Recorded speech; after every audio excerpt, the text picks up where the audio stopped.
What's going on, guys? Dr. Matt here, host of the Rhody Strength Podcast. Got a great guest on today, Justin Wright. How's it going? It's going well, man. All right. Glad to be here. Thank you. Yeah, we're over at Invictus Fitness in Boston, Back Bay. Yeah. Location over at St. James Street. Really cool walking in here. Like I was telling him, like, beautiful building. I was like, wow, is there actually a CrossFit gym in here? Just because I'm so used to seeing like warehouses and like dungeons and basements. I'm like, yeah, we are in an office building across from a furniture store and a wine store. Yeah. So I was like, at first I had to ask the guy, I'm like, am I in the right place? And he's like, oh yeah, Invictus Boston, right down the end of the hall. So yeah, really cool space. And like you were saying, like you guys, this is your original spot. Like you guys had started out here. Yeah. So we opened in January 2012, and this space that we're filming in now, this upstairs was our only location when we opened. So it was cool, obviously a very different gym, as you said, but it was a good problem to have. We very quickly started to outgrow this space because obviously it's not very large, right? And one of the other issues that we ran into was that the wine store across the way is not very conducive to dropping weights. So there was a lot of stuff, but what we ended up doing was kind of expanding to a location a couple blocks away within the first year and a half of being open, which helped a lot. And then eventually moved into the basement here. Very cool. Any wine bottles fall off the shelves? Not one. Not one in the history of the gym. That's good. Not one.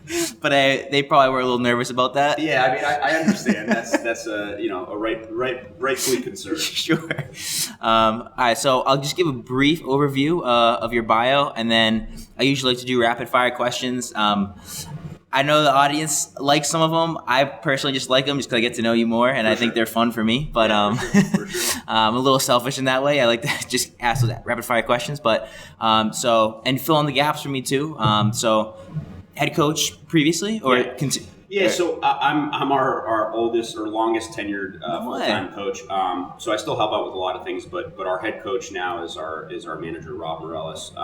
Cool. So I filled that role previously, but nice. And made it to the CrossFit Games under a team under Invictus. Yep. So or at the time we were Reebok CrossFit Back Bay, cool. So it was prior to rebranding. So that was in 2016. Awesome. Grid League. Yep. Very cool. Worst thing I've ever done to my body, but the most fun I've ever had. When I was listening to your other podcast, I just want to bring it up quick.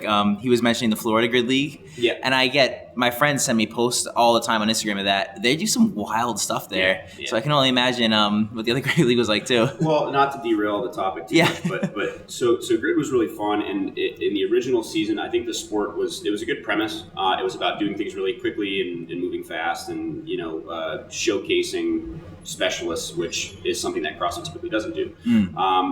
What ended up kind of happening over the first couple seasons is it was one of those things where like they started to jump the shark a little bit, where it's like, all right, well, that last race was crazy, so we have to like one up the ante.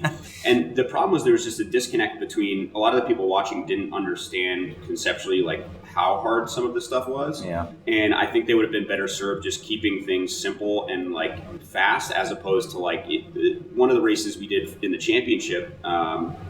The year we made it to the championship it was 3 cleans at 365 to end a race, and it was Tola Morquinho, who I'm sure a lot of people know, versus Danny Nichols, Danny Nichols is kind of like the old guard of strength athletes, but it's like they were doing singles and resting for like 20 seconds, which is still a very impressive feat, but I think it kind of like defeated the purpose. It was like too crazy at the end. Yeah. And some of the gymnastics movements were crazy. It got a little over the top. Yeah. I hear you on that. So you feel that a little bit in the body? Oh yeah. We all joke around. Anybody who was on a team in Grid, like for those last couple seasons especially, anytime we talk to each other, we always joke about how terrible we feel. But, oh man.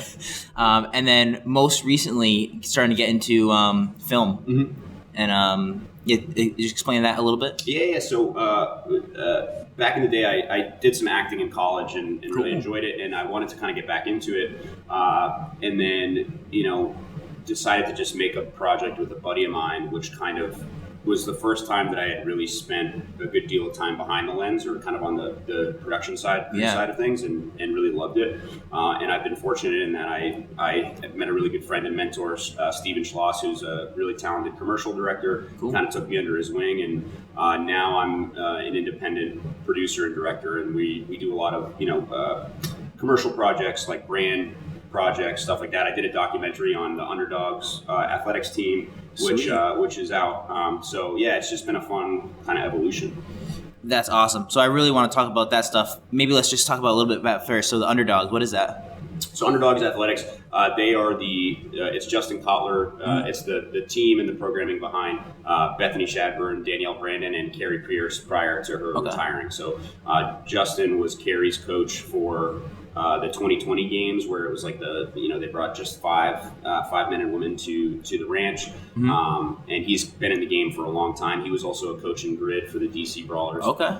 So I've known him for a bit. So I ended up kind of getting the opportunity to go out and film them during quarterfinals last year. Sweet. And we put together a documentary on kind of the team, and my goal was to highlight him as a coach and all that stuff. And obviously we can put links to all that stuff in this video or whatever, so if people want to check it out. But it was a fun little project, and it was a good opportunity for me to kind of tell their story and show the almost like the family relationship there, as opposed to just like the coach-athlete relationship. I feel like that's what a lot of people like to see in film too. Yeah. I mean, all the action shots are cool, but you got to have some plot behind it. You got to have some how's everybody connected to each other. That's the cool part for me anyway. For sure. I wanted to actively avoid making it like just another hype workout video, right? Yeah. Because there's a place for that, and that stuff's really cool. Yeah, sure. But I wanted the film to showcase, why he's special as a coach and why those athletes, love working with him. Sure. And so my goal was to highlight, that component in those interactions more than just the fitness stuff, because that's cool, but there's a lot more to that story, 100%. That's really cool. I like that. Are you working on other projects with that now too, or? So I'm doing helping with some media stuff here. One of the things, or one of the projects that we took on this year is we're doing coach highlight videos for all the Invictus coaches. Just over the years as we've grown, I think one of the things that we haven't necessarily done a good enough job of collectively is showcasing who the coaches here are. Sure. Because people are familiar with our gym and our brand, but at least here, we have some phenomenal coaches with some really cool knowledge, and the goal now is to showcase that and kind of show the world who they are. And so we've been doing some coach highlight videos on staff here, just telling their story, giving like quick snippets of their coaching philosophy and why they like coaching. I like that. I'm also helping with just the media surrounding the Open and doing some of our promotional stuff as well. That's really interesting. So that's almost like you go into someone's webpage, and instead of seeing a bio, you get like a whole video on how who this coach is and get maybe more in depth about them. Exactly. I think the visual medium is really powerful. And it's you can learn a lot more about somebody hearing it in their own words and kind of seeing them in action than you can just reading about what they do. For sure. And I feel like with today's culture, if there's a big paragraph, people are all right, I'm gonna keep scrolling. Exactly. Versus video is more captivating. It's cooler. Exactly. Especially if you if obviously you're probably very good at filming, so it's more interesting versus an iPhone, which I'm using now, but it is what it is. The tools for the job. I've taken some of my favorite photos on my phone that I've taken. So it's a powerful tool. They have good lenses and everything now, so good quality. One more point I wanted to add to that, which this is only a few weeks ago. So I'm a member at CrossFit Providence, and one of we still do icebreaker questions, and the coach was like, all right, who's everybody is coming up for the Open? Who's everybody's favorite CrossFit athlete? And this is also just part of the culture of that gym. It's a very not a competitive gym. It's very community focused, family focused. So I started off and I'm he's anybody could be personality, blah, blah, blah. And just off the top of my mind, I'm oh, Dave Castro. Just for whatever reason, I'm all right, he just first person that came to my mind. And which we can talk about to him if you want to. Sure. But every other person, there's a 20-person class. Every other person in the room said the name of the coach that was coaching, which I thought was pretty cool. That is a lot of them didn't really know a lot of the pro CrossFit athletes. I think one person said Rich Froning. Yeah. But they're you're my favorite CrossFit athlete, and I'm wow. So that's really powerful. I didn't that was really interesting to me. That's a killer moment. That says a lot about the culture there. Honestly. Yeah. I think that's what you want, right? And I think as coaches, it's easy to forget how much members and athletes that you work with look up to you sometimes. Yeah.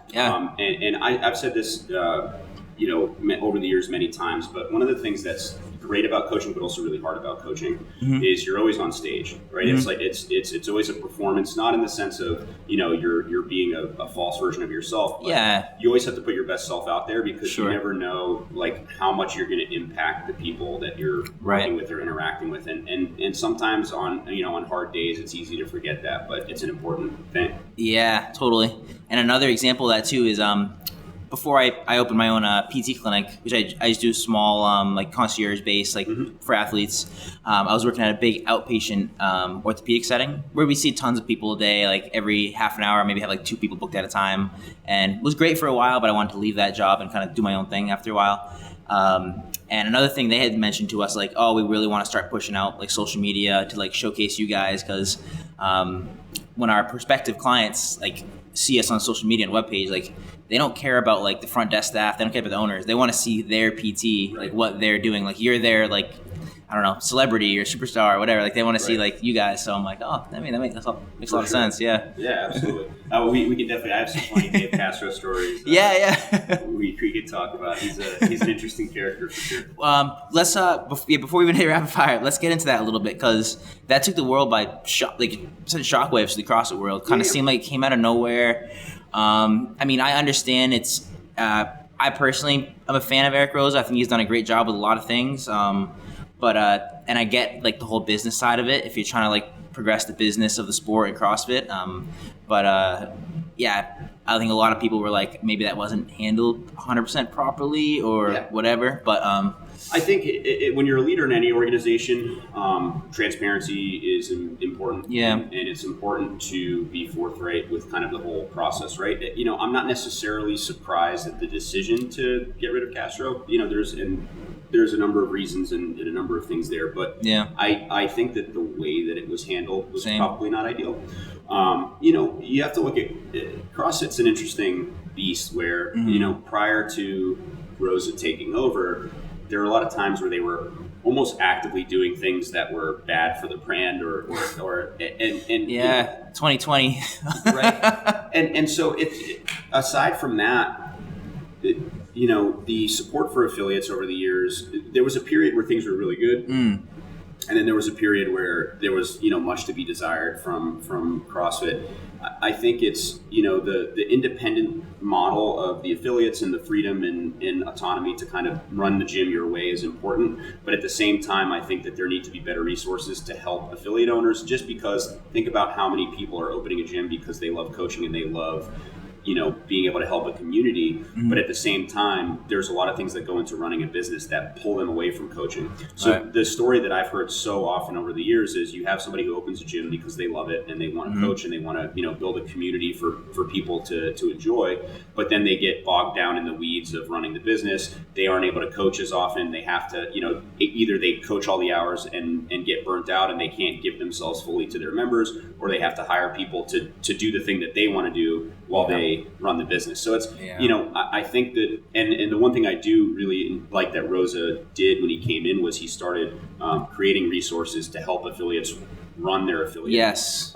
Which I think is something that is super important and should have been present for a long time. Sure. You look at that, like, anytime you talk to someone who's like talking about the fee for being a CrossFit gym, like, oh, the $3,000 fee, like, what do I get? I get to say I'm CrossFit. That's it. Right. But now it seems like he's putting some value behind that, which is cool. Like, when I was just talking to Connor Murphy on the podcast, he was talking about one of his favorite programs is the CrossFit affiliate program, just because he knows the type of work that the people that behind it, like what they put into it, and do they just make it available to all the gyms? So just another value add for like being part of a CrossFit. Right. Cool. I think that's huge. I think being able to, because not everybody who's good at coaching is good at programming and vice versa. Yeah. They're two different specialties, two different entities, and so having that as a resource is important. But I think having the business resources is important. They started to put together things like, how to run your business, or these are the things that you need to do. Like, I think having that available for the affiliate community is really important. That's cool. And I think that will, allow people to run better affiliates, which at the end of the day is kind of the whole purpose of this, right? Yeah. And I don't know if this had anything to do with Rosa or not, but they just put out a couple weeks ago CrossFit Health Seminar. I don't know if you caught radar of that at all. I heard of it. I haven't I haven't been able to dive too deep. Yeah. So I think you get CEUs for it, you get credits for it. But someone who was in the CrossFit space in Rhode Island, who's a pharmacist, actually sent me the link to it because I didn't see it pop up on any news source. Like, hey, you should check this out. Like, it's $65 and you get literally 2 days of. It's live, but they record it and you can watch it afterwards. Yep. And they have just huge names on it. Kelly Starrett, as far as like for health practitioners in CrossFit. Sean Rocket, who I know is in Boston, had a big section of it, just talking about how to like be healthy and safe and how to, I guess, optimize your time in CrossFit. And that was really cool. And Eric Rose did the opening speech and all that stuff. And I don't know, I think they had it in the past, but just like in an in-person venue. Yeah. But this is the first time I did it virtual, and I'm still going through it because it's like 14 hours of a lot of info. but like really good info. Yeah. It's like they did it almost like podcast format, but also like they split it up into like each person had like almost like a mini like lecture or seminar. It was really cool. Yeah, it's nice to see them give information dense things like that. Also at a price point that's very super affordable, right? So those type of changes are where the CrossFit affiliate community should be going. Yeah. In the competitive aspect is different. I think to rewind to the Dave Castro situation. Yeah. Obviously, he's left a huge handprint on the competitive CrossFit landscape, and so I know a lot of people are concerned as far as what's going to happen. Now, the one thing I will say is I think it opens the door for logic to prevail in some situations because so Castro, obviously he's a former SEAL, he's a very intense guy, and I have a lot of friends who are operators, and it's a unique breed of human being. Sure. Where he has a vision for how he wants to test and find the fittest, and there it's a very black and white process as far as okay, we need to do this movement. He's very good at coming up with really good workouts that are going to test that domain. Yeah. But you look at even the first open workout this year with the step down mandate, and I know some high level competitors were upset about it because it was awkward or they're not used to not rebounding or whatever. But I think if you zoom out and you look at the fact that the open is encompassing a ton of people, yes, I think that change is a sign of good things to come as far as let's also be logical about what we're testing, because you're still going to find the best of the best in that workout. The top athletes are still going to be the top athletes, but you also are going to reduce the rate of injury for your average person doing it. Yeah. And then obviously even with pre-Castro leaving, the addition of quarterfinals, in my opinion, is the single greatest thing that they did to the competitive CrossFit season. Can you say it one more time? The addition of quarterfinals. Yeah, yep. Okay. Because now the open doesn't matter. In the sense of, not that it doesn't matter, but if you're an athlete who is an aspiring games athlete, sure, you can make it through the open, qualify for quarterfinals without having to worry about it. And what it does is it's people are no longer repeating open workouts a million times. Yeah. And quarterfinals are designed in such a way that you can't really repeat any of the workouts anyways, because you have to finish 2 per day, or if there's a schedule that you have to submit them. So I think that the addition of quarterfinals to the competitive season is one of the best changes in the sport, because it actually it's not going to reward the person who does a workout 6 times. It's going to reward the athletes who should move on to the next phase. Right. I really like it too. It makes so much logical sense, especially if you're going to put a lot of either really complex barbell movements or gymnastics movements. We're just going to save those for quarterfinals. Make people maybe put some in the open, but how they've done it in the past, where if you are fit enough to get to the end of the workout, then you can sprinkle some of that stuff in. For sure. But just make it so encompassing so anybody can do it, and just have all these different scale divisions. For the wall walks, if you can't do the scale wall walk, you can even do the bear crawls instead, so everyone can participate, which is pretty cool. Yeah, for sure. I think it makes it better for your community, and at the same time, it having that much of that high up stress during the open season for competitive athletes, because even if you are an athlete that's going to make it to the games, there have been instances like Lucas Hogberg where the wall climb workout, for whatever reason, just exposed a weakness, that combination of movements. This is a perennial games athlete, a guy who's won events at the games. The open creates that stress of, well, what if this workout goes wrong? Do I have to redo this? Whatever. So, just from a neurological standpoint, being able to have the open be less stressful for those athletes, I think is hugely important. And I just think it's better for the longevity of the athletes of the sport, of all that stuff. Yeah. Yeah, it's really cool. before we beat this to death, I got one more quick story on it. When I explained the Open to people who aren't in CrossFit, I think the addition of quarterfinals and semifinals makes it easier for them to digest too. Yeah, for sure. It's like, they're like, oh, like you're doing a competition this weekend. I'm like, yeah, so it's 3 weeks. Like they released the workout on Thursday. We have to finish it or submit it by Monday. It's everybody in the world. They're like, oh, you're competing against like last year, like Matt Frazier. I'm like, kinda, yeah, we're doing the same workouts. But I explained to him, okay, like it ranks you, and then like if you're good enough, you move on to the next stage. Good enough, moving, and then eventually that last stage is the CrossFit Games. So like, obviously, I'm not moving on to that stage, but it was kind of all in the same pool. And they're like, oh, that's like really cool. Yeah, the flow makes sense. Yeah, it makes so much sense. Yeah, but all right, cool. Let's I'm sure we probably left some holes in your bio, but I guess we can fill them as we go along. Yeah, I'm sure there'll be plenty of stories to tell along the way. Or let me just do a quick breakdown of your stats, and if these have changed at all, I just pulled these off the CrossFit website. Yeah. Some of these are old, some of them are updated. So back squats 475. Lifetime PR was 485. Sweet, all right. Clean and jerk 345. That I believe is still accurate. Yeah. Snatch 275. 282. Let's go. Recent? Semi-recent, yeah. Let's go. Surprisingly enough. Deadlift 525. 545. Nice. Fran 218. 203 or 202 is my most recent. Damn, I'll give you 202. Grace 145. 112, and actually, I have a 1 minute Unbroken Isabel, which at the time I did it, it was I was tied with Travis Williams. We had this like 3-way. It was Travis Williams, me, and Tola, who were all just kind of like joking around about who had the fastest Isabel time. That's nuts. First place in regionals in 2017 in the U.S. Or is it world? Or? That was the team. I wasn't actually on that team. Okay. And we can talk about. Sure. It was a tough season, which actually transformed me into who I am today. So we can get into that. All right, yeah. But 2016, we took 4th, which moved us on to the games. I was on that team. The 2017 regionals team, I was on the team for the Open, and then was not. I didn't compete on that regionals team. Okay. But they won 2017 and 2018 the East region for both of those years. Cool. All right.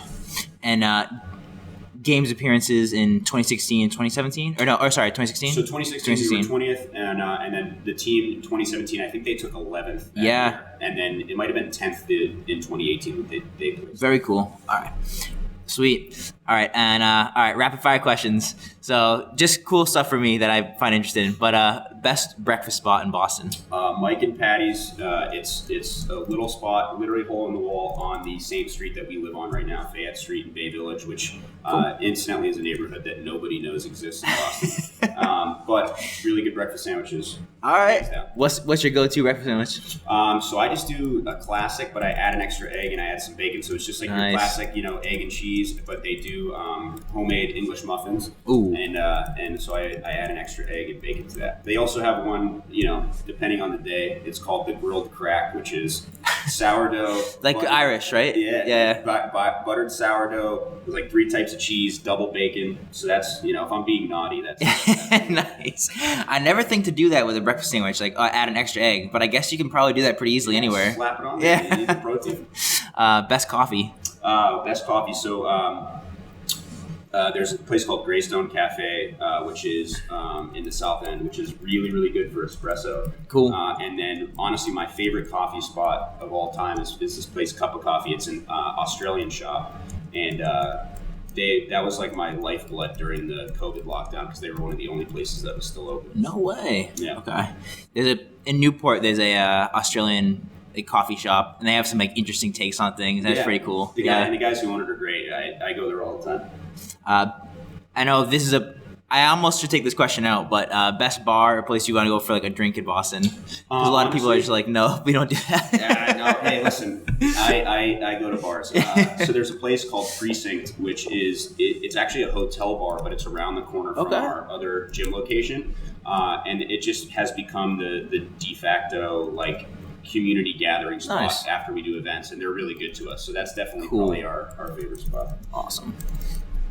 Favorite sneaker, like CrossFit sneaker, gym sneaker? Ooh, I'm a big fan of like the Nano 2. Ooh, okay. Like the old school ones, so those are really good. I do like the No-Bull trainers now. I think they're sweet. One of my favorite shoes of all time actually was the So the New Balance Minimus, the 40, so not the completely flat one, but the 40 kind of looked almost like a Metcon, like with the heel or whatever. Okay. So we actually helped them design that back in the day.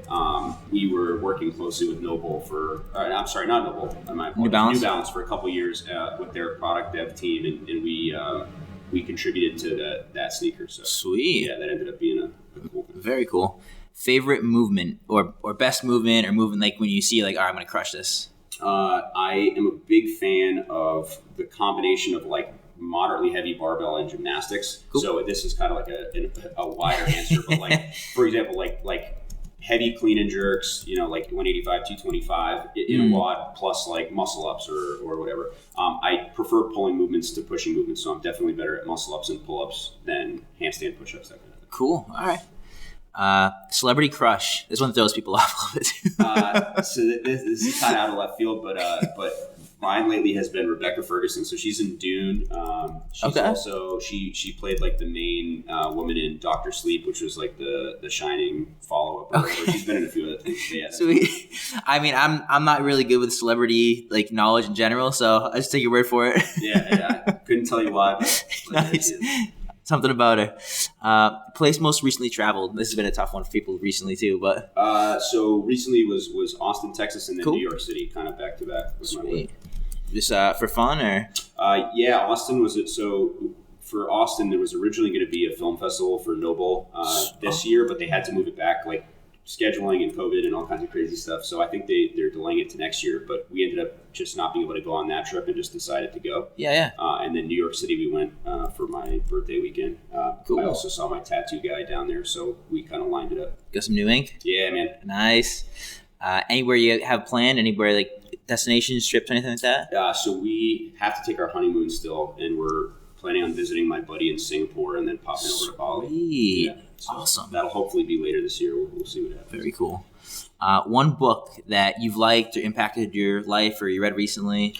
So one of the best books I read last year was The Lion Tracker's Guide to Life. Nice. By Boyd Vardy. So my buddy just sent me that. It's a phenomenal book. It's I like recommending books that are easily to read, easily digestible, right? So it's not very long. It's a very easy read, but he was also just on the Tim Ferriss podcast, Boyd Vardy. Really interesting dude.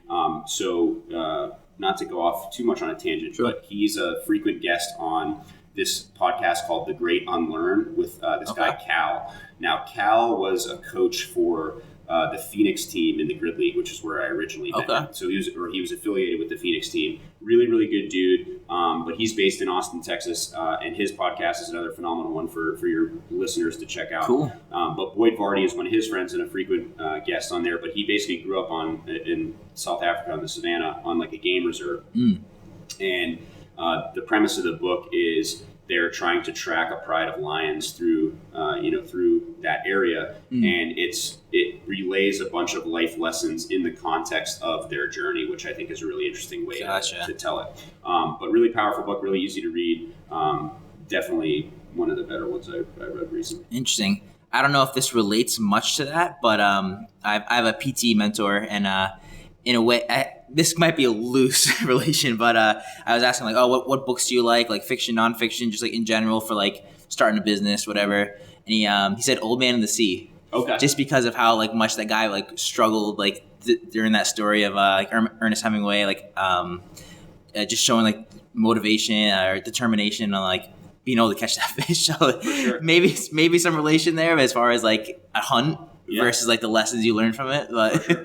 Another one I would say too is Greenlights by Matthew. Yes. People don't realize how smart and philosophical he is. Yeah. But that was it's just a really powerful book on like, I'm a firm believer in, opportunity kind of surrounds us all the time, but you need to be prepared and observant enough to like seize those opportunities. Sure. Right? There are things, where unless you have the requisite preparation or training, you won't recognize that an opportunity is there, which is why, the practice is important and putting in the work is important because then you'll be aware of those things. Yeah. But the whole concept of that book, Greenlights, is really about like how to find the moments in life that propel you forward, and kind of how he learned that through his life, which I think is really, really impressive. Yeah, I love that book. That's a phenomenal book. Yeah, really, that's probably one of my favorites. Yeah, it's up there. So I'd say those two, Lion Tracker's Guide to Life and Greenlights are solid. And they're both easy to read. So if even if you don't like to read, it's easy. The Greenlights audiobook is narrated by him too. So if you'd rather do audiobook, go that route all day. Favorite podcasts? Ooh, obviously the Rhody Strength. Yeah, let's go. So I do really like The Great Unlearn. Yep. I like Tim Ferriss, depending on the guest. Same, yeah. So I don't necessarily listen to them religiously, but if there's somebody interesting on there, I always pop it on. I think he's a good interviewer. Definitely. Despite all the controversy, I think Joe Rogan is a great interviewer. Same. I think if you look at it on a guest by guest basis, yes, there's important. He does a good job of like the Elon Musk podcast with him, for example. I think was one of the best interviews of that year, just because like Elon's a really interesting dude and reserved dude, and I feel like he opened up in a way that he hadn't before. Definitely.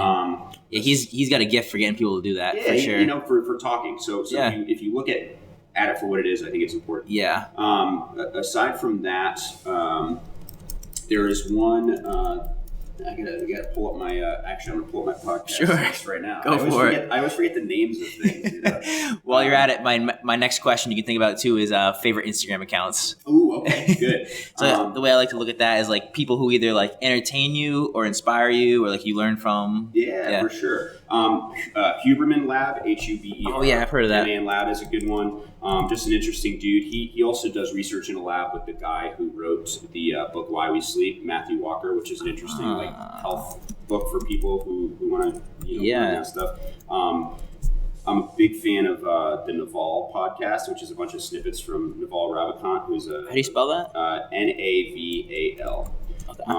And so he's a serial entrepreneur, but a big like figurehead in kind of the Silicon Valley tech world. Cool. And then two podcasts that kind of got me through lockdown is Indie Film Hustle, which I actually learned a lot about independent filmmaking while I was kind of in the trenches. And the Film Riot podcast is the same thing. Sweet. Cool. And then favorite Instagram accounts. So for fitness, Coach Eugene Teo, Teo, and then just Coach Eugene. Okay. Prior to that, he is he calls himself like a muscle mechanic, but he's based out of Australia. Really interesting guy for kind of fixing movement patterns and using exercise to strengthen things that are lagging or whatever, but he takes a really unique approach to exercise that I think is really cool. If you want to get like pumped up or fired up, Jocko Willink or Andy Frisella are both really good for that like kind of interface, and throw David Goggins in there, obviously. Sure. So those are guys that I look to when when you want to be inspired. What else here? This is a good question. Yeah. And I clearly forgot all of that. And you can tell me afterwards too. I mean, I can put them in the show notes as well. For sure. I'll come up with some better ones. All right. So let's get into your history a little bit. And I know you've talked about this on previous podcasts, so you can go in. I don't want to have you repeat yourself for no reason, but you can go and do it as much or as little as you want. For sure. And so basically, for the rest of the podcast, kind of your history, how you got into CrossFit, a little bit about your experience, like competitive CrossFit, like grid league, game, kind of where your training's at now. Yeah. And then I want to get into like the filmmaking a little bit too. Just kind of like where you're at and like what you're doing with that. For sure. Cool. So yeah, go ahead. Cool. Yeah. So I grew up in southern New Hampshire, so Nashua, New Hampshire. It's right over the border, the Mass New Hampshire border. Yeah, I grew up not far from that little town, Ashby. Okay. Yeah, I know that. It's kind of near Nashua, but yeah, Ashby, man. Fitchburg, Leominster. So that's a pretty normal life. I've said this a lot before, but I was a serial video gamer back when I was a kid. I didn't really do a lot of fitness stuff. I actually kind of was very, I don't want to say lazy, but I was very like not into fitness or sports or whatever when I was a kid. And so I got into exercise because I started wrestling in 5th grade, and I just got tossed around at practice all day, and I got kind of sick of it. So my mom and her boyfriend at the time were both competitive bodybuilders.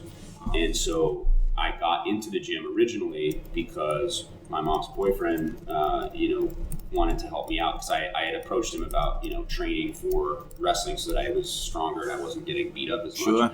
And that kind of was my first experience getting into the gym and learning how to exercise. And I'm thankful for that experience. I always tell people I kind of accidentally stumbled upon a good way to train, where I learned, aside from bodybuilding, I learned when I was younger, I learned how to do things like front squats and deadlifts. And he was very much part of the like Arnold era of bodybuilding, where it was bodybuilding, but there was also strength. Like Arnold was very strong, and a lot of bodybuilders in that time were very strong, right? So I learned that style of training when I was young, which ended up providing a really good foundation. Because as you know, when we talk to people, I talk about training age a lot, where if you look at some of the best athletes, a lot of times their training age, or the amount of time that they've been exercising or lifting, is like double or triple or even quadruple what the average person is. A lot of people got into exercise with CrossFit, which is great. Yeah. But you're looking at like 4 years versus 16, 17, 18 years of training, right? So that kind of got me into exercise. And then I continued wrestling, boxing. I was training for MMA. I was doing that stuff. So my training style was very functional by nature of the sport that I was doing, right? Like, I didn't want to necessarily be huge for wrestling, so I was trying to keep my body weight the same but get stronger, get faster, that kind of stuff. And I remember a book I picked up when I was training for that. It was written by Jason Ferrugia, who is kind of like he's been a fitness figurehead for a million years. But he wrote a book called Fit to Fight, and it was his training program for fighters that he was working with. And it was very similar to a lot of stuff that we do in CrossFit, right? And I remember going through one of those workouts, and it was like a barbell complex. It was basically like, like any type of barbell complex we do now in a WOD. You're doing like deadlifts, cleans, front squats, presses, or whatever. And I remember going through one set of that and being absolutely smoked. And then, fast forward to college, I met one of my close friends growing up. His brother had helped open a CrossFit gym in Manchester, New Hampshire, that's still open, actually. Sweet. And my buddy was like, I'm doing this CrossFit stuff. And he sent me a couple of workouts. And I was like, this is sweet. I feel like this is similar to some of the stuff I've been doing. And my first CrossFit workout ever was Cindy, which was kind of like a trap, because I was like, body weight stuff. I do this all day. Like, I'm ready. And then the next second and third workout just absolutely crushed me. And like any good CrossFit story, I got hooked. When I realized how hard it was. So I started doing CrossFit in 2000. That would have been 2008. Nice. So I've been doing CrossFit since 2008, and I've been competing. I remember watching the CrossFit Games in 2009, back when Miko Salo was crushing it. Oh yeah, good Finn. Yeah, man. and watching that competition, I was like, I want to do that. Yeah. And so that kind of lit the fire for wanting to go to the games and train competitively and all that stuff. And that kind of started the journey. And obviously we can get more into whatever you have questions on. Totally. So what was training like once you started getting like game style? Like, was there a big shift as far as like did you end up having to do like twice a days? Did you end up having to like really get all of your like recovery and everything like on point? Or I mean, back then no one knew what they were doing.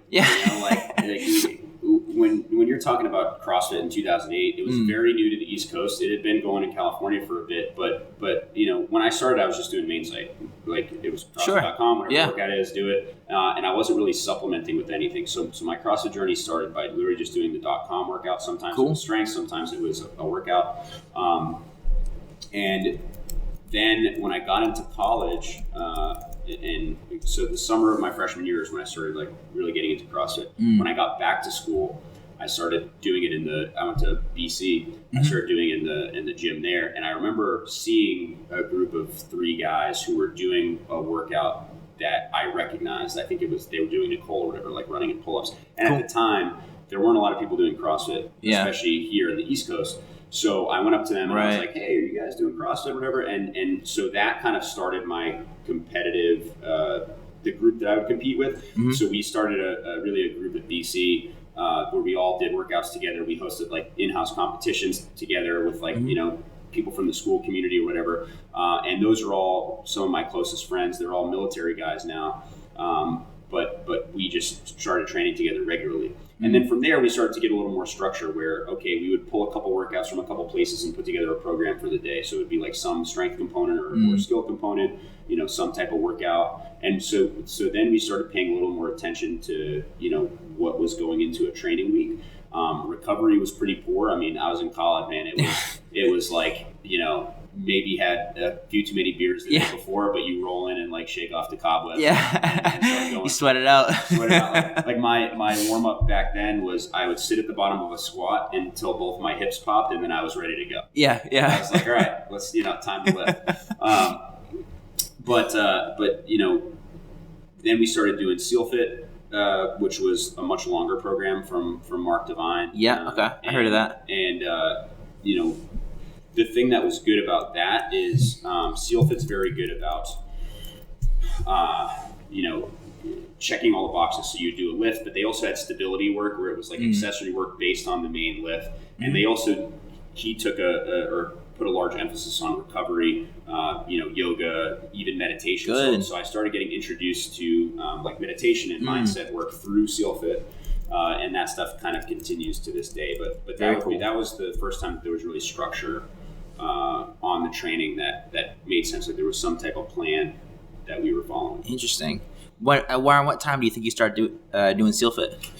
This would have been like probably 2000, like end of 2009, 2010. Wow. Okay. So you got relatively quickly hooked onto that stuff, which is awesome. Yeah. That's and good. it makes sense too because the guys I was training with were military guys. I mean, one of them is an active duty SEAL now. Cool. The other two are in special operations in other branches. So for them, this is the type of stuff that they were doing anyways. And so they started to blend that stuff with the CrossFit, and it was a natural progression. Very cool. I think I'm skipping ahead a little bit, but I know you're coaching here. What do you have? Obviously, you have level 1. Like, what? Any other certs or any things you gone into? So I have my CrossFit L3, cool, which I've had since 2015. I've gone through USAW and Catalyst for schools for weightlifting. I was my coaching emphasis was on weightlifting primarily back in the day. I have training from Russian master of sport lifters, so they don't for weightlifting. For weightlifting, yeah. Cool. So they don't have any certifications, but these are guys who are Olympic level players, Olympic level coaches, and so I did a lot of kind of mentorship, or they mentored me in their coaching philosophy and how they programmed and stuff. So sweet. Local guys, or so they moved here. So obviously everybody knows Klokov. So Klokov came over with this guy Vasily Polovnikov and Nikita Durnev. Now Nikita's a very good friend of mine now, and a lot of people may be familiar with him because he coached here for us for a bit. Nice. But they did a seminar, and then I started actually like actively learning from them. So cool. A lot of my coaching knowledge and philosophy on the weightlifting side comes from that school. Very cool. Can you say his name again one more time? So there was Vasily Polovnikov, which I can spell for you. And Nikita Durnev. And they came over and were doing seminars with this guy, Yasha Khan, who is a weightlifting coach that was originally based out of Norwood. I don't know where he is now. But he helped bring them over, and they were doing instruction in the area. And so I think Vasily in Norwood? He was in Norwood. Yeah, I had a couple guys that trained under him, which is kind of cool. Yeah, he's a really good dude. Interesting guy. I think he's in New York City now. Okay. Or last I checked, he was training athletes in New York. Yeah. He's an animal, man. I remember there was some guy in the gym who was like talking trash to like some of the other lifters, and he was doing back squats or whatever, and he racked his back squat bar, and Vasily walked up to him, looked at him, and cold strict pressed this guy's back squat weight just to shut him up. Yeah. And it was like 330 or 340 on the bar too. It wasn't like it was a light back squat, Some of those weightlifting stories are crazy. Which actually, on my way up here, I wanted to ask you, because actually the way I got into CrossFit was through Olympic lifting. Mm-hmm. I had a buddy who was doing it out of Providence Barbell Club. Yeah. And he got me into it. I was just doing bro stuff at the time, and I saw him snatching like 200 plus pounds. I'm like, can you teach me how to do that? He's like, all right, fine. Yeah. But so I got like into like deep dove into like that field for a while. Like I love to listen to like John North and like those guys on podcasts. Sure. So this was a few years ago, like when John North and Jared Edgerton were on the podcast together, and Invictus. So I'm like, I know he was affiliated with Invictus for a while. Did he ever come down Boston area? I've met him a couple times. I don't know if he's come here, but we've met each other. Yeah, he also that's pretty cool. He did grid for a bit too. Oh, that's right. That's right. Yeah. So kind of anybody who did grid, we all know each other because we stayed in the same hotel in Utah for like a month together. Oh, cool. But yeah, so he's a really good dude. I've met him a few times. Yeah, that's cool. All right, so sidetracked.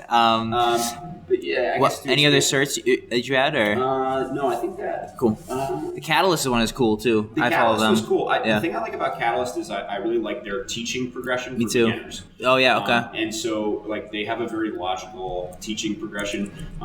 For me, I think with coaching, it's always important to add more tools to your toolbox whenever you can. And so the thing that I liked about doing that course was just having more tools to work with newer lifters. Like how do you teach somebody who's never done this stuff before? And it's important that you have a handful of ways to explain things because I think that it's important.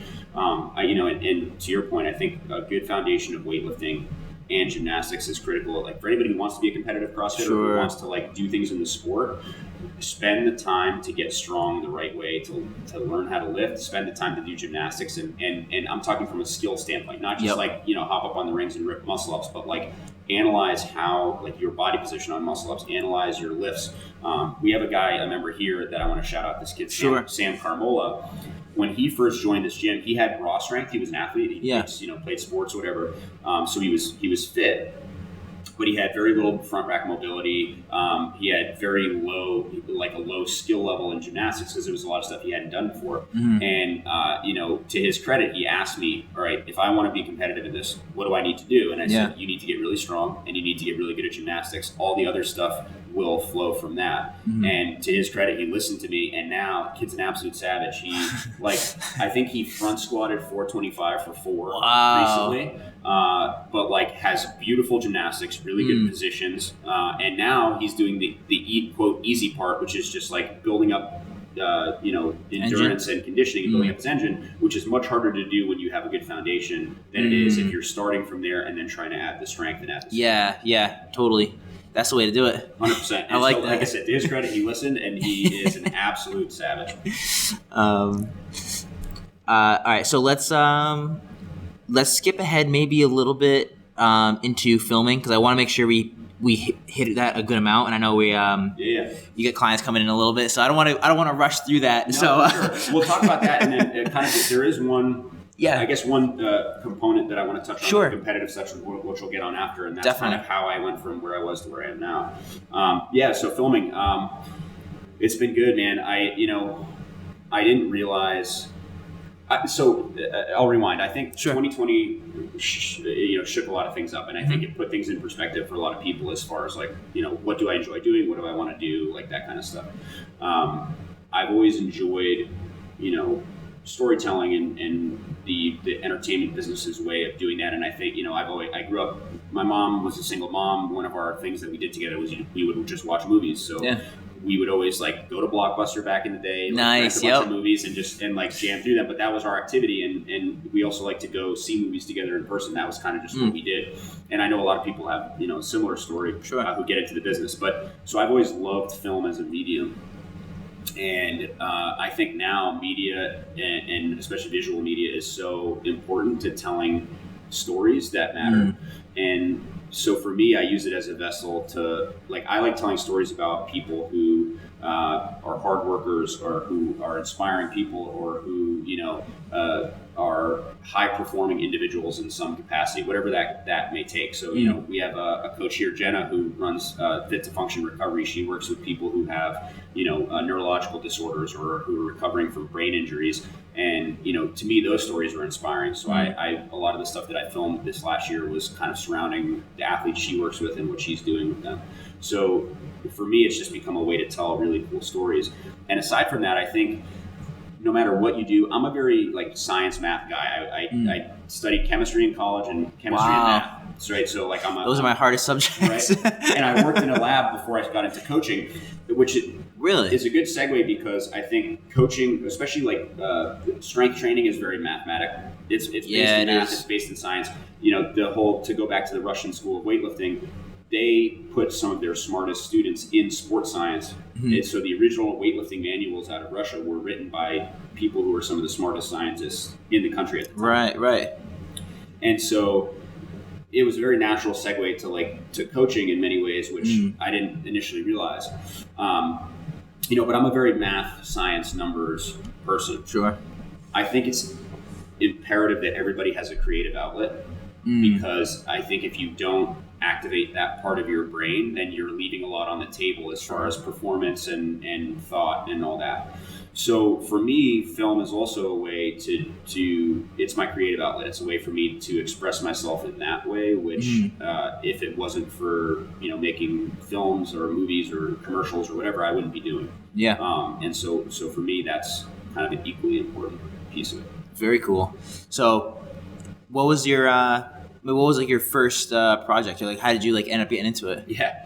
So the first product that I directed was this. It was originally supposed to be a web series called Making Mason, and I wrote it with my buddy Brett. So my buddy Brett, I met at the gym.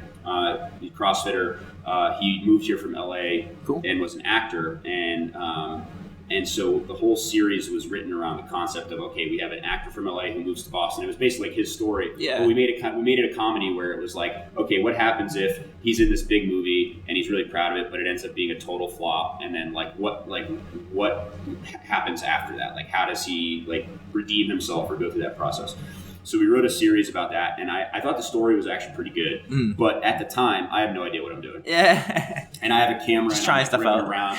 Yeah, and it's so going back and watching that stuff now is funny because I drank from the fire hose in the industry where I learned a lot really quickly, and I kind of have an obsessive personality, which I think any competitive CrossFitter probably does, right? And so I just started learning everything I could as far as how do you film things from a technical standpoint, what techniques do I need to learn, what equipment do I need to learn how to use.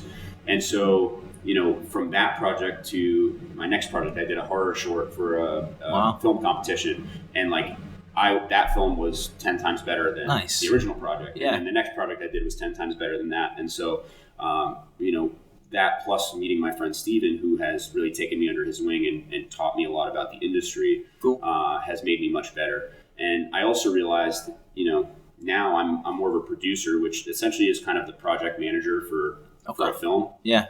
So your producer is going to put the pieces together. They allow the director to be creative, but also if the director wants to do something crazy that isn't feasible within the scope of the project, the producer's job is to figure out how to make it happen in a different way. So it's kind of like active problem solving, coordinating all the pieces, making sure that if there's a budget for the project, that the money is where it needs to be, that the things are paid for, that equipment's ordered, that, the crew is set up, and that, the client is getting what they need if it's a commercial project. So that has kind of become a way to combine my skill set in different domains into doing something and creating a project that I like being a part of. So I get to be creative in the sense that I'm helping solve problems and helping give feedback to the creative process, but I also get to rely on my kind of, math, science, logical organization side to kind of put all the pieces in place. Gotcha.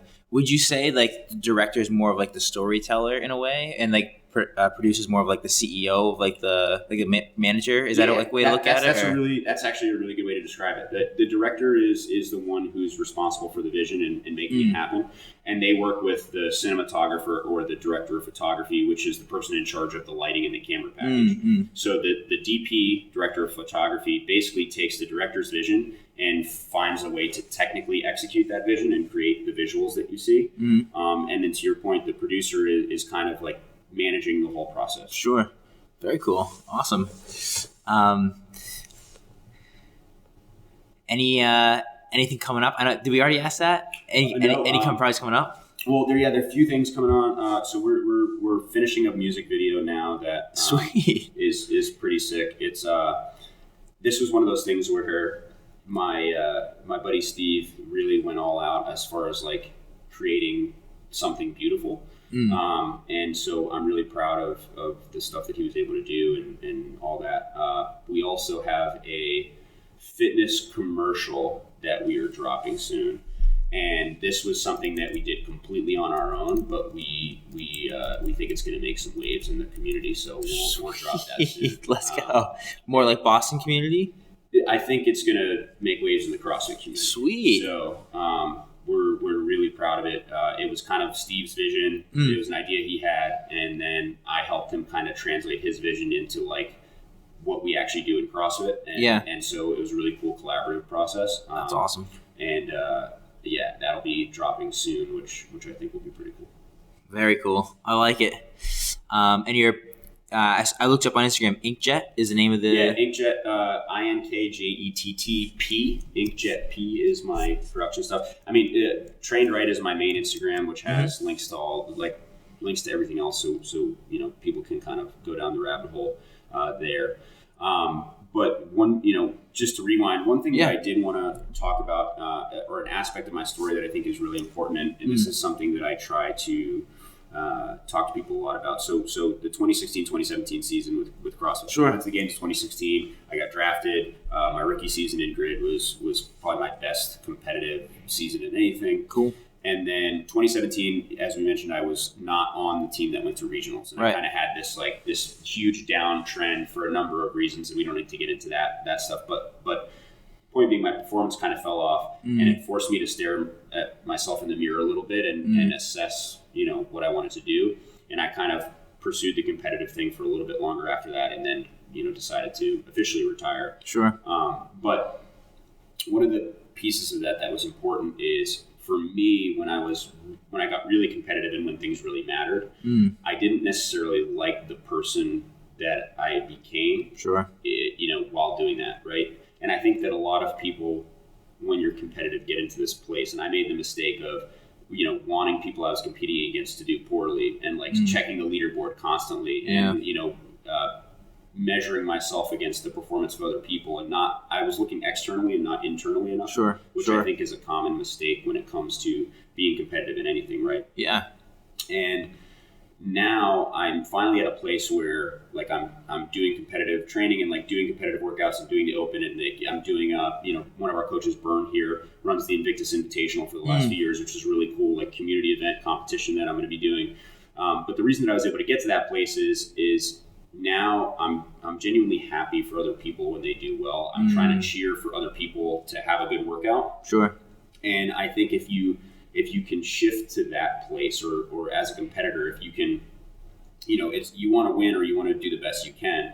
But I think it's also important to note that, shifting your mindset to a mindset of abundance and of, there's enough success in the world for everybody to kind of have their own thing. Right. And that doesn't necessarily mean that somebody doing well takes away from your ability to do well. Sure. That mindset shift has been really important for me, being able to, train again and have fun again and not, enjoy the process. Right. And I think, there may be people out there who are kind of struggling with that same thing, especially as we get into the open season, as we get into, to the competitive part of the season. But I think it's important to get to that place where, be able to genuinely cheer for other people, hope for the best for them, genuinely want your peers to do well and push for their success. And I think doing that,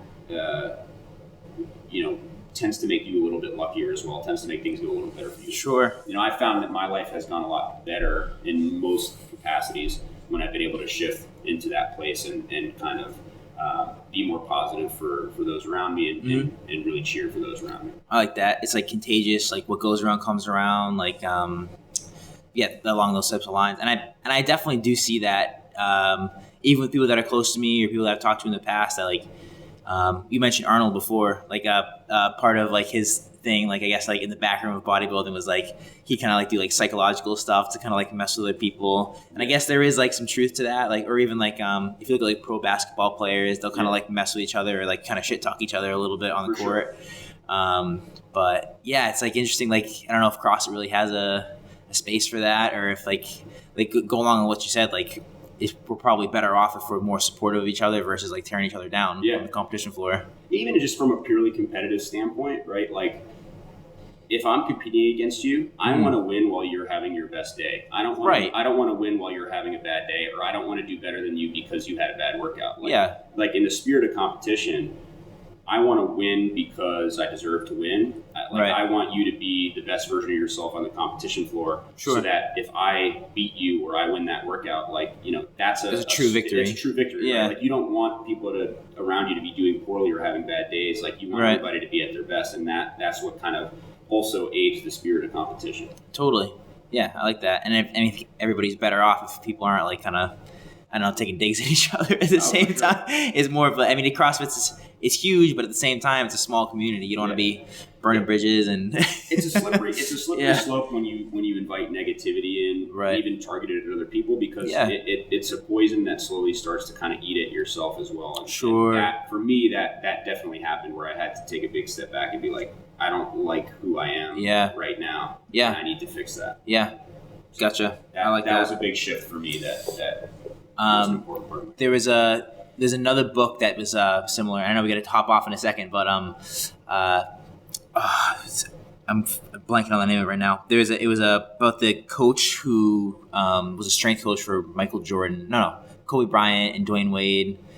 It's slipping, but he talks a lot about that. I'll have to put it in the show notes because I can't remember what it is right now. About the dark side of like athleticism and competitive athleticism, and how to control it and what happens if you can't control it. And I think that plays a lot into like what you were saying. For sure. Yeah. On a related note, Kobe is probably one of my favorite sports figures as far as like if there's somebody who has always been a source of inspiration for me, it's Kobe because of his work ethic, right? Sure. Like there are legendary stories about how he was training, prepping, all of the things about him that made him who he was. And obviously everybody has their demons and their dark sides and whatever. But the thing that inspires me most about Kobe and who he was his ability to always outwork everybody, which I think is really important. You have to, there's leverage where you want to be working on the right things. Like hard work for hard work's sake isn't necessarily always effective. But once you find the right thing to work on, you still have to, when you find the right shovel, you still have to dig, right? Yeah. You can't, like, right. Itself, right. I like that. I never heard that before. That's good. Yeah, there you go. We'll leave the people with it. All right, so we'll wrap up with that. Just last 3 questions, and the last one trips people up, so I'll say it now. So we have the last questions are, what's in store for the future? Anything you want to plug? And then if you had one quote, mantra, or saying that you really like, the way I describe it in Rhode Island is if you could put it on a billboard on Route 95, so everyone driving by could see it. But we'll start with what's in store for the future. I mean, I know you talked about the film. I know we're in the open season right now and coaching. But I mean, I'm going to enjoy the open. I'm going to enjoy the CrossFit season this year and just kind of see what happens. I don't have any delusions of grandeur or aspirations of like whatever, but I think the quarterfinal workouts tend to be suited to my strengths, just given my experience as an athlete. So I'm gonna just do the best I can in the open, do the best I can in quarters, and kind of see what happens. Business wise, we're gonna try to really grow the film business this year. We want to do some bigger creative projects, and I'm gonna my friend and I are kind of pushing each other to be better and to keep leveling up what we're making. So I'm excited to see what happens there. As far as what was the second question? Anything you want to plug? I mean, we talked a little bit about it, like InkJett. We'll plug my social channels, whatever. One thing I do, I write a newsletter every week that hits Monday mornings, and the that's just pages.trainedright.com, and we'll put all the links in the notes. That's where the newsletter is. For me, that's been a really fun process of kind of ruminating on things that I've read or seen that week. So every newsletter is kind of like a little mini blog post, and then I put links to some of the most interesting things that I've read or seen or whatever that week. I put a lot of book recommendations. I put a lot of articles, podcasts, that kind of stuff. I like it. So that's a good thing for people to subscribe to. And then, the billboard question is probably one of my favorites. I really like this question. It's a Tim Ferriss one. For sure. Yeah, it's, Tools of Titans and Tribe of Mentors, book's worth reading too, where he has, it's all these type of questions that he asks people. Right. But so one of the quotes that I love is burn the boats. Okay. And so, basically, burn the boats comes from, I believe it was Cortez originally when he landed and they were going to take over the island. He burned the ships behind them as a way to symbolize that the only way forward is through, and we're either going to be victorious or we're going to die. Right. And obviously, that sentiment I think applies to a lot of things in life. Where fully commit. I don't like going into things with a backup plan. I'll figure out a backup plan if things go wrong, but I think it's important to push for your first plan, to try to do everything you can to make things happen, to fully commit. Yeah. I think the reason that people fail in a lot of endeavors isn't necessarily because the idea is bad, but they're not fully committed to executing. 100%. Yeah. And so, the concept of burning the boats is something that I try to take in a lot of the actions that I take or the decisions that I make, where I want to fully commit to making this happen. And that means not thinking about the backup plan or not thinking about what happens if it goes wrong, but committing myself, my resources. I mean, when I started the film stuff, this is a prime example. I really dove in. I invested in the equipment and the knowledge that I needed to commit to making that happen. I didn't just kind of like half-ass it or do little by little. I was like, if I want to make this happen, these are the things that I need to do, and I'm going to dedicate to that and see what happens. And if you give it your best effort and you commit fully to that process and it doesn't work out, that's fine. Yeah. But I think lack of commitment is the reason that a lot of people fail more so than having a bad idea or whatever. I think it's the committing to the execution of that idea that is pivotal to success. That's cool. I have a small home basement, and the flag, like gym flag, whatever, like a pirate flag, and it says "burn the ships" on it. Yeah. So I like that quote a lot. That's a good one. I think more people should live by that. Yeah. Very cool. All right. Well, I won't keep you any longer because I know you got a client coming in. Awesome to have you on the podcast. I think that was really good. I think people are going to like that a lot. Yeah, it was fun, man. We'll have to do it again sometime. We'll do part 2. Let's go. All right. Cool. All right. Rhody Strength Podcast. We are signing off. Thanks, man. Really good stuff. Dude, thank you. Absolutely. That was good. Perfect timing. Perfect timing.